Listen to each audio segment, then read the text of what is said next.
So for more than 80 new and updated motorcycles for 2025, about 1 in 4 of them are naked bikes. So clearly the naked bike sector is really hot right now. One of them is this bike right here. It's the 2025 Husqvarna Vitpilen 801.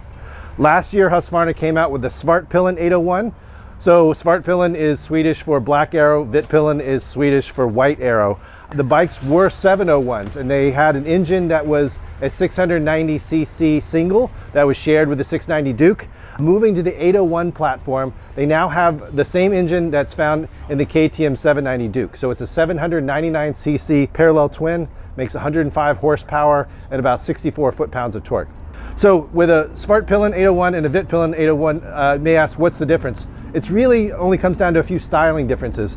The Vitpilen is a little bit more of a scrambler styling. It's got some semi-knobby tires, the Pirelli MT60s. It's got a small fly screen, slightly taller handlebar, and a few little trim differences.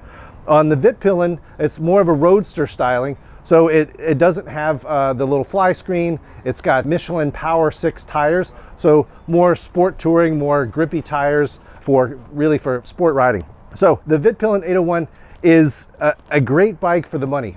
For $10,499, you get a fully featured motorcycle. It's got ride modes. It's got lean sensitive traction control. It's got lean sensitive ABS with 2 different modes. It's got a road mode with front and rear activated and a supermoto mode that turns ABS off at the rear.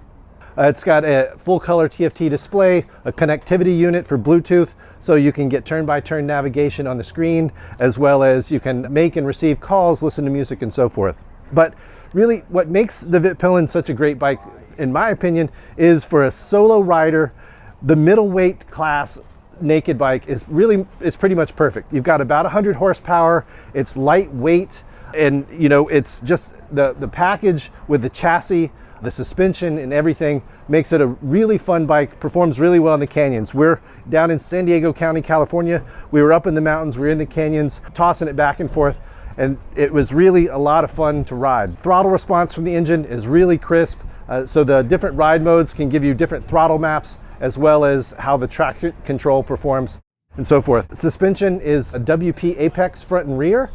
They've really simplified how you can adjust the suspension. On the fork, there's compression in one leg and rebound in the other. There are clickers that are on top of the fork tubes, and they basically have 5 settings. So it used to be the full range was about 28 clicks, but what they've done is they've given you the full range, but they've done it in larger jumps so that basically you get the full range, but one click makes a much bigger difference than before. The WP Apex suspension is on a lot of motorcycles in Husqvarna and KTM's lineup.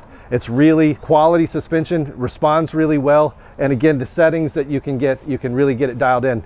In the rear, it's also got 5 clicks of rebound, and then it's also got adjustable preload. In terms of braking, it's got J.Juan, which is a subsidiary of Brembo, makes the brakes. Responsive, I wouldn't say they're fantastic brakes. Again, in this price category, just a little over $10,000, you get really good stuff, but not great stuff. And so that definitely applies to the brakes. For $10,499, there's some things that you can also get as options to upgrade. The Vitpilen 801, similar to the Vitpilen 801, has a dynamic pack. So basically you can get a dynamic mode, which is a more aggressive throttle map, but it's also adjustable. You can pick whatever throttle map you want when you're in dynamic mode, but you also get an on-the-fly slip adjuster, so you can adjust how much traction control in the rear there is. It goes from either 0, which is totally off, all the way up to level 9, which is the highest level of intervention. And again, there's arrows on the left switch cube. You can do that as you're riding and really dial in experience. The dynamic pack also comes with anti-wheelie control. So there's 5 different levels from, you can turn it totally off and it's all the way up to you, or it can go from very low to very high. It also has MSR, or motor slip regulation. A couple other things that you can get as options: easy shift, which is Husqvarna's name for the quick shifter.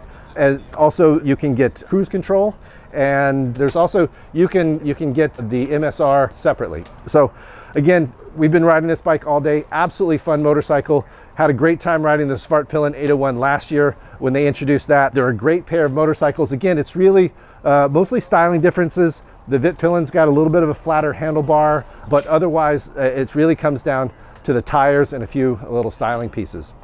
There's also, in their naked bikes, there's the Husqvarna 401 and the Vitpilen 401. And so those are basically smaller scale versions that have the same engine as the 390 Duke. So we've tested them all. They're great bikes. They, again, in the middleweight class, you really can't get a more fun, stylish motorcycle.